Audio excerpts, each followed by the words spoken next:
आज आपण जाणून घेणार आहोत मृत व्यक्तींच्या कोणत्या वस्तू वापरू नयेत आणि का. आपल्या संस्कृतीत मृत्यू म्हणजे फक्त शरीराचा अंत नाही, तर आत्म्याच्या एका नव्या पिढीकडे प्रवास असतो. मृत व्यक्तींच्या वस्तूंमध्ये काही विशिष्ट ऊर्जा, प्रभाव आणि आध्यात्मिकता असते. मृत व्यक्तींचे कपडे वापरल्याने त्या व्यक्तीच्या आध्यात्मिक ऊर्जा आपल्या शरीरावर परिणाम करू शकते, जे नकारात्मक ऊर्जा निर्माण करते.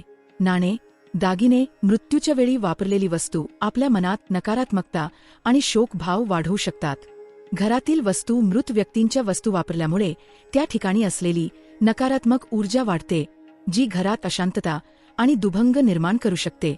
अन्नपदार्थ किंवा भांडी, मृत्यूच्या वेळी वापरलेले भांडी किंवा अन्नपदार्थ वापरणे टाळा.